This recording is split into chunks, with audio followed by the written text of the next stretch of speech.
Give it up for Tom Skerritt and Veronica Cartwright. Hello, Miss Cartwright, could you do the line? Not that way, the other way, darling. Oh, yeah. Oh, Youth would have you write that down. Yes. And then, when you filmed the movie, did you feel intimidated by the height of Sigourney? Because I met her once. She's very tall and intimidating. No, nothing intimidates me. I was intimidated by Balaji, who was in the alien outfit. That was intimidating, but that's good. What was it like for the two of you seeing the alien for the first time? Ladies first. Well, the weird thing is, it wasn't any sort of a premiere or anything. I actually went by myself down to see it in the Egyptian theater.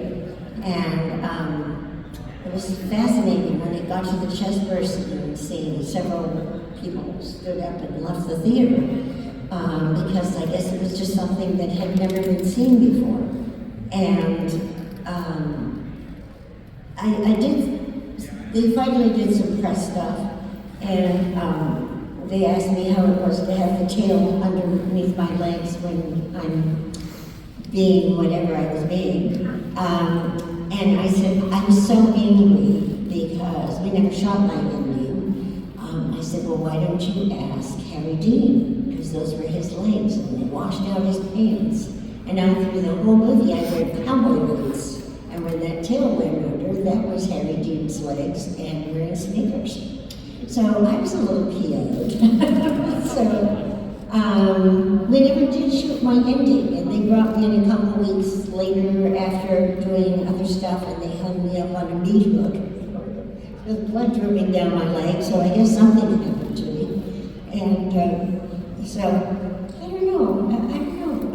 It was strange because when we first met Ridley, he always described it as something that where the alien was like a baby fawn that would, freak out when you get too close or something. And that element sort of somewhere along the line got mixed up in the mix, and all of a sudden it became a big horror thing. And there was a great thing with Ian Holm, when he's the robot and you put it back together and he's just the head. We shot it at one point where he actually asked us if any of us had tried to communicate with it, and none of us had. But then Pete went in a couple months later and he had to reshoot the whole thing because they had changed all the dialogue and shot it all by himself.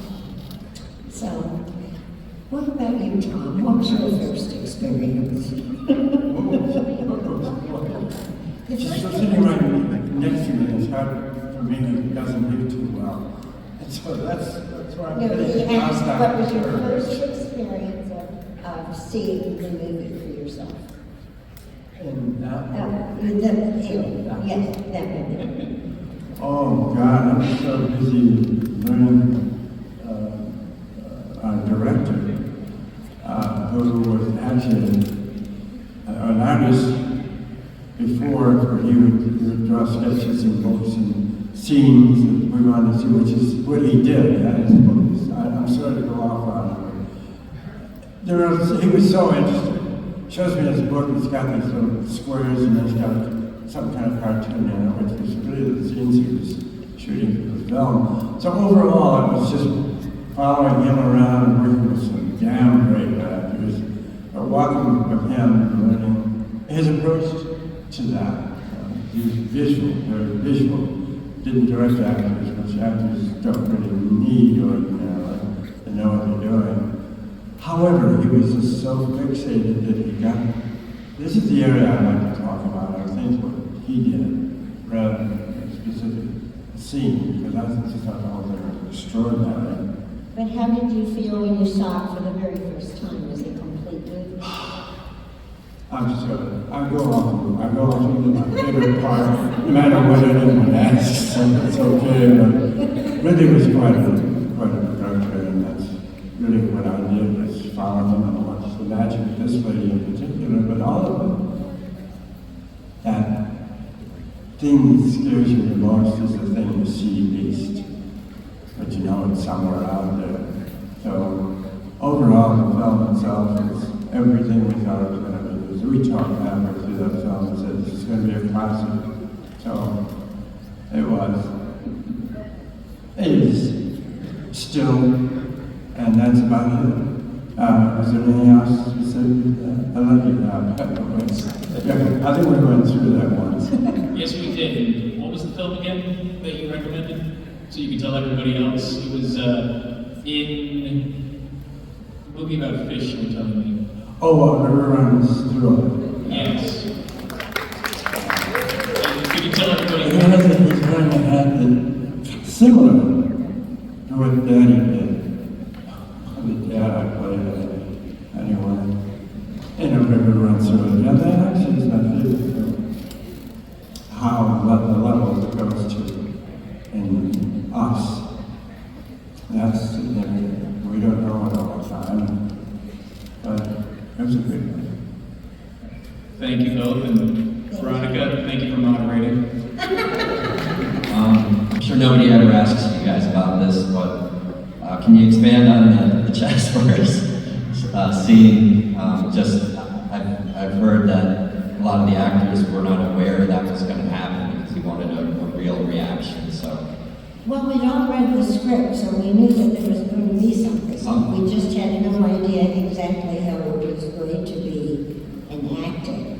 And I know Tom was following Ridley around, and so he had a little more insight into it than the rest of us who were left up in the dressing room for 4 or 5 hours wondering what the hell was going on and when are we going to go down. And when we did go down, there were buckets of offal around with soaking in formaldehyde, and oh my God, you walked on to that set and you just wanted to gag, or I did gag. It was all plastic. There were 4 cameras so that they could catch everybody's first reaction. And it was just, and John was there with his fake chest and stuffed with all sorts of stuff that came out when it burst. And it was just, we just watched. I mean, I just became so enthralled with what was happening. They did cut, and we were all watching, and all of a sudden, Lily shouts, cut. And everybody's like, going on. And they came in and they cut John's t-shirt again, so that I guess it would, plus building up tension. And so when it did come out, I was so enthralled, I leaned right into a bloodshed. I didn't even know there was going to be blood. But there was, and it hit me. And I just, oh my God, is what came out. And it was like a Max Sennett movie. There was a big camp right behind me. And I just sort of went dot, dot, dot, and then it hit me in the back of the knees, and I flipped out over the top of the bank camp with 2 cowboy boots sticking out. And I rolled over because I realized everybody was still working. I ran around and got back into the scene. It was intense. It was really something. So, I mean, he was a visionary in things like that, and so precise, and he knew exactly what he wanted. We only shot it once, so what you see is what we got. Yeah, but any watching you got in canvas. I'm finished. No, you speak now. Lord. Well, because I was following really around and watching the way he did his work, obviously mentioned Helen. I've had a fellow actors and directors around to learn the whole thing about the lighting of it, cinematography, lenses, all that sort of thing, in their days. She tells the story wonderfully well and different every time. To me, I had followed Ridley around and saw him set up this thing, and they're all laughing about, what the hell are we doing here? What are we going to come up with? When he says, I don't know, but bring on a table with the blood. Oh my God. That's typical, folks. That was like a chest burst. It was unexpected. I could forget that life is real. It's not bad, actually. You guys want to say? So we're discussing her collapse in this thing. And I remember, I had watched them set this thing up. So when it happened, I didn't anticipate what it would look like. You can assume that, but it was effective. But I remember out of the corner of my eyes watching them and slide down back to the set.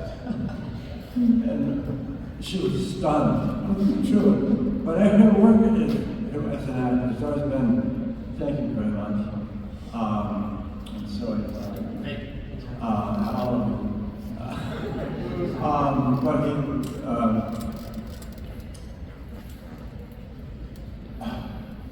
But they just did not know what they were doing for a while, and then really would come in and they said, well, let's try this way, let's try that way.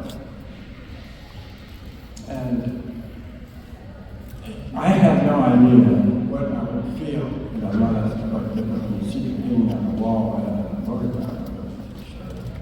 It was effective. That's why I just saw actually through. You know, in the case of we didn't know what the hell was going to go on, multiple, how anyone. Yeah, all the other actors, real, and I was taking it. I want to know, apart from the chest bursting scene, was there any other scenes that you found challenging to film? Say that again? Yes, I know it. He asked if any of the scenes were challenging to film. Besides the chest bursting scene? The chest bursting scene. Yes, walking across that desert in moon boots and hockey gloves that they had painted so they didn't bend, and having to wear a helmet that they forgot to put an air hole in. And at one point, we were all going, what was that white stuff floating? Well, it was C2 was leaking into our helmets. All three of us passed out at one point. And then Ridley goes, when it came to the body, carrying John's body across, we thought maybe we'd get a mannequin. No. Ridley said, no, I think you should carry John. So here we are, carrying John across this enormous set of sand. Like, by the time that we were so, and then we went up 24 feet into the air up there, and I started to pass out. Here's Tom trying to grab me, going, help, help, and nobody could hear us because they forgot to put any lights in there either. Those were really grueling scenes. I think I lost 10 pounds that week. The suits were lined in nylon, and it was also a heat wave in England, and it was over 100 degrees. So all bottles of wine, of beer were popping in the pubs and stuff like that. So that scene was incredibly difficult to do, and I hope you all appreciate it. Thank you.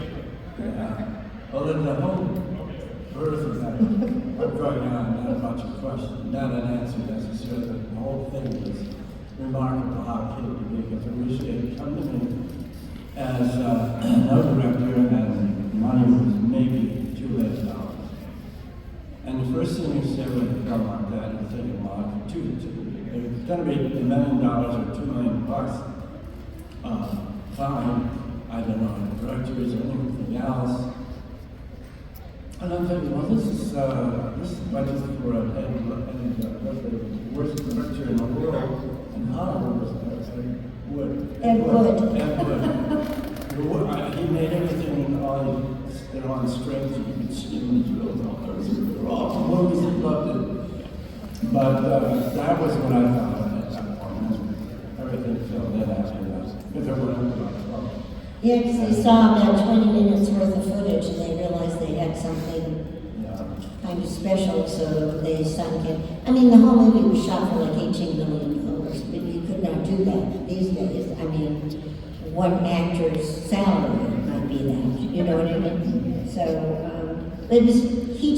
Ridley hired people that he knew were really good and solid actors and good at what they did, so because he was more interested in the visual And the visual was always there for us to react off of. So that's what made that movie work. And everything, there was no CGI, everything was physically built.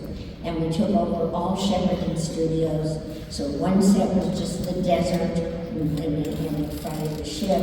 And then our main set was you walk into the engine room and then you'd have to walk through a corridor, and then to the left was the hospital, and you'd walk a little further to the right. Everything was connected. So it gave you this great sense of claustrophobia, and massive sets. You know, John Hurt at the top of this enormous studio, dropping down to find the eggs, was all physical. I mean, it was all there. It was nothing was drawn in afterwards or anything. So I don't know. It was quite moving. Still is. I think it holds up better than any of the other ones. It's not outdated, because everything being there made it just so much more physically, made us all more physically aware, I think, than having, you know, a little dog saying, okay, here's the beast, you know, which we've all done. Here's the rat. Look at it, here it is. Oh, great, okay. So, does that answer your question? Yes, ma'am. I'm a Geek Alien fan. It's my daughter. She's seen it with me a couple times. This is her friend. And she has a quick question. She wants to ask you guys. Like the alien, how big was it, and was it like really scary? Gentleman was like 7 foot tall in real life. He was part of the Maasai tribe, so he was extremely thin, and his hands were below his knees. I mean, he was unbelievable, but incredibly light. They sent him off to Tai Chi and mime classes, so when I did my scene where he's coming after me, he literally rolled himself up into a ball and stood up so incredibly slowly, and then just stood there. I didn't have to act, I just watched. He was unbelievable. And then he'd go like this, and well, it's just frightening. I mean, he was just incredibly flexible. And it was so funny because, you know, he had to wear most of the suit of the day. He could take his head off, but he would have these enormous feet, and he would wear big white sneakers or big blue sneakers. And Tom had them build a swing for him so he could sit down, because there was no place for him to sit down. So he'd be sitting down there with his tail out the back and just huge sneakers. It was quite the look. But he was a lovely man. He was an art director, a graphic designer that they found in a club. So, and they built that suit for him.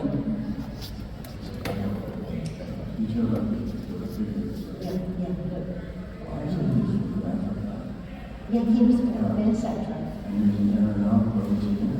Oh, was it an aeronautical engineer? Oh, we drowned. Not everybody has been filmed. Not everybody has to act. They just come in because they look right and they will respond in a necessary way. I hope that makes sense to you. That's something I'd like to know. So, by the way, can I just take a moment to add on to this particular guy who was a very interesting guy. He spent some time outside of the uniform board. I got to live it one day. These stories are the best part for me. The things we do around these, you know, after you talk about what did happen in front of the camera, stuff was going on behind him was wonderful. So, this is a tall 7-foot guy.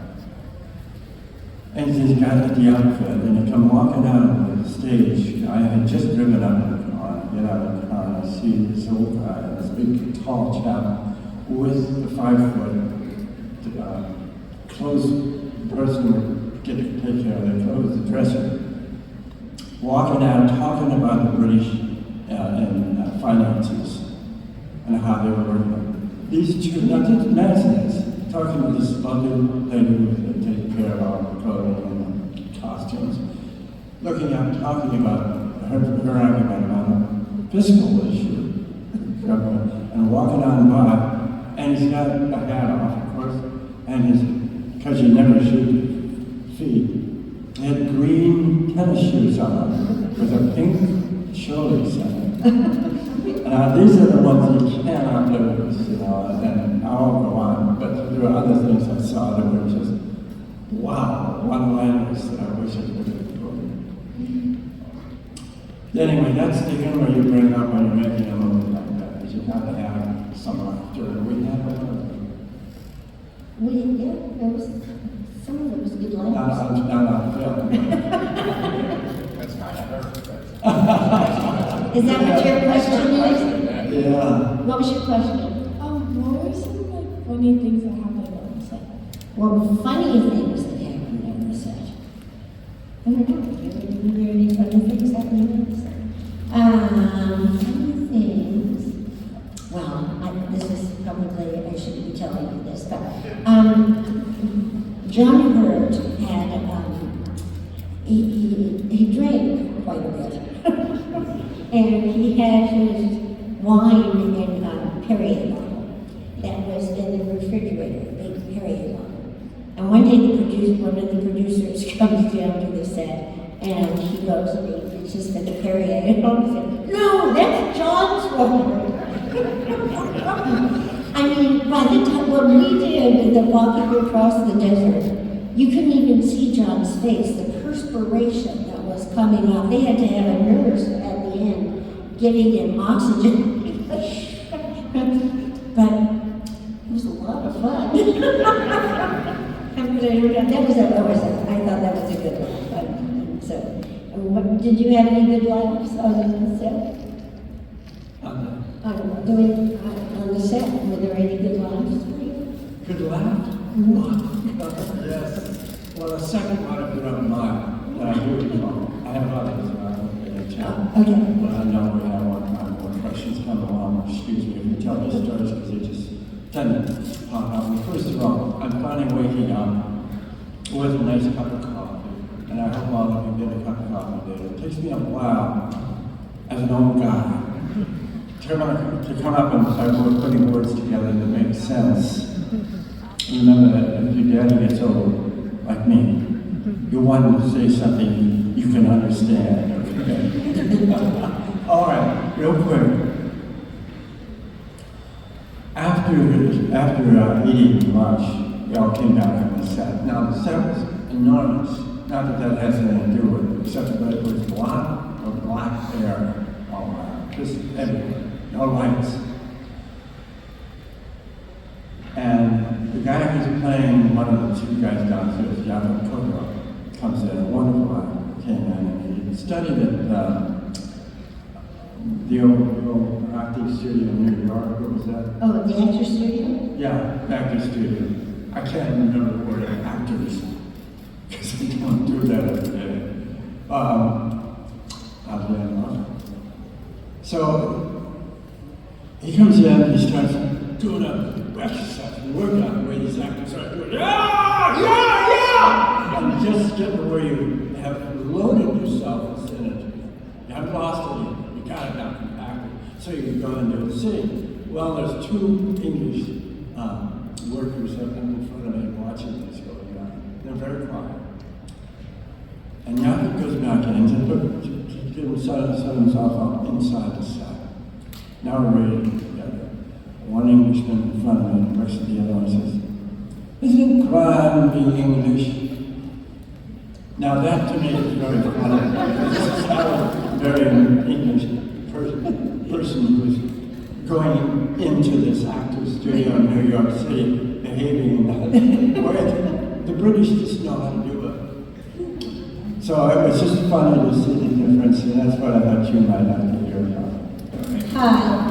So I was just wondering, while you were filming, did you have any idea what a cultural phenomenon would grow into, where 45 years later they're still making new sequels? Well, I mean, no, I don't think we had the idea that it would become the phenomenon that it is. I mean, we just knew something was going on because it was so spectacular, the sets and everything, and all the components that were involved in it. But I didn't have a clue that it would become the hit that it is. And then here we are 13 years later, they make the second one. And look at all the franchises that have been after. So, I just wish I wasn't dead. Thank you.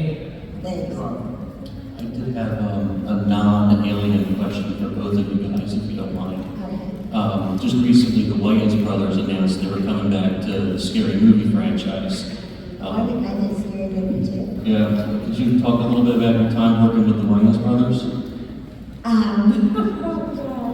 Well, my interview for the Scary Movies, just have to audition for these things. I had to go into a very old building that was on Hollywood Island, and the walls are kind of thin. And my audition was singing Hello Dolly.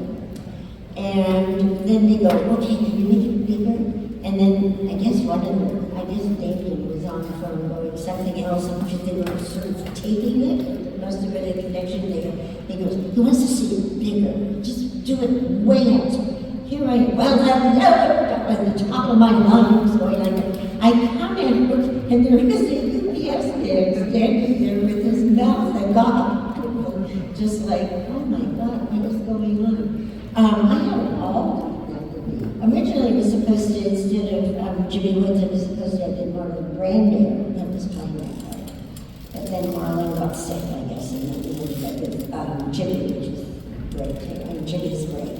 So it was a lot of fun, and then they sort of decided to do that rap song and stuff like that. So, I mean, shake your ass, show me what you do. It was just, I don't know, it was just totally wacky. And it was fun. It was really fun doing it. And he's gorgeous. I'm sorry. I thought, oh gosh. You were in a show I grew up watching quite a bit, Picket Fences. Does anybody else here remember it? I wonder if we could talk about that a little bit. I don't know how many have seen that show. A lot of people didn't look at it. It was 10 o'clock on Friday night when people don't look at 10 o'clock television. That one was written by David Kelly, who's the best writer ever in television. It's very subtle humor, and you could just see it overread it and come up seriously and say, well, I don't think that's just right, and it was always on the nose when you perform. That was 4 years in my life. 4 years straight and doing one job, that was the best part of being an actor for 45, 50 years, whatever it was. I can't count the years, but that was very moving experience with wonderful actors. And I always knew from the beginning that when I talked about to you earlier about filmmaking and how you go about it, how the director always, the best directors, always embraced the crew. So we were all one, we had to feel like that. And we approached the MASH that way, and I approached this particular show because it was so wonderful. The southernness was right, the intelligence was right. Once a court lawyer. So he had this frame of reference that he demonstrated the best words possible that would leave you wondering, what is he talking about? The overall. But he wrote for 4 years, and I think there was 16 Emmys for that particular series, and it's not considered one of the best ever. So, yes, I love doing that. I loved everybody in it, and we all loved each other. And to do the best work I found working with that directors, by the way, is what the directors do with the crew. Never talk down with them. That they are part of us.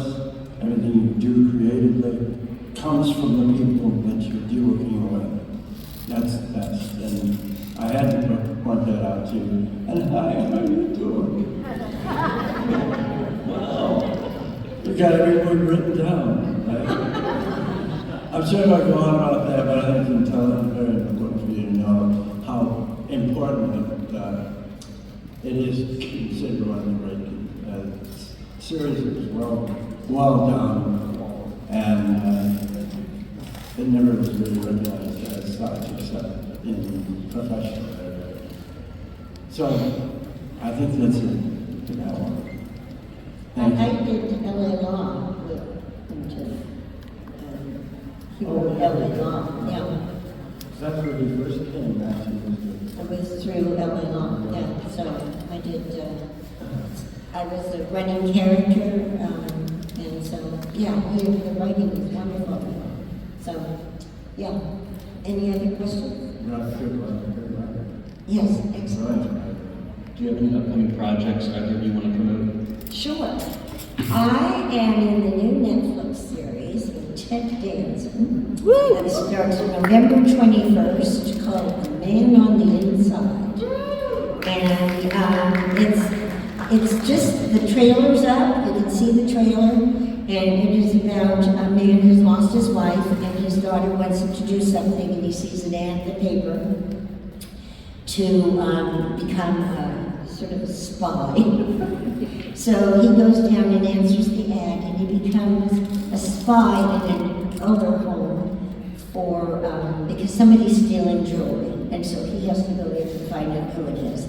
And he's adorable to work with. It was such a riot. We had so much fun doing this show. And so I play this character that my version was that she was a virgin, and that's why she went to the assisted living home hoping to meet a man. But I get so nervous around it, I'm always confessing to my priest that I've had weird thoughts. We had so much fun. She was so great. So it's a really adorable show. The Man on the Inside, that starts November 21st. So there's that. What about you, Tom? What about my Do you have anything coming up? Do you have anything coming up? Oh, I've been writing. I've been acting all those years. I was writing between and I was doing painting and all that, so I couldn't stop every day. I had to have something with life like and everything that meant something to you when you were expressing yourself. So I often lose touch with what the magic of film, which is the one that does feed us in a way that's healthy. I don't know. It occurs to me that I have to just say I've been very disappointed with a lot of horror movies and amounts of horrible, scary movies. You might enjoy them, but the influence of those vulnerable people out there to get the idea of, well, I'm going to grab a gun and shoot somebody too. That's exciting. All of that is influenced by the most influential of all media. And I've always felt responsible for the best we possibly could do. Alien was not that kind of film. It was a shock film. Yes, it was also a mystery. Ooh, careful with that. You matter more than we do. We're old, I'm old, so you be careful and take care of yourself. What else should I say other than morality of the film? It's not just a toy. It's influential for all of us. So we have always approached it that way. Guys, give it up for Veronica Cartwright.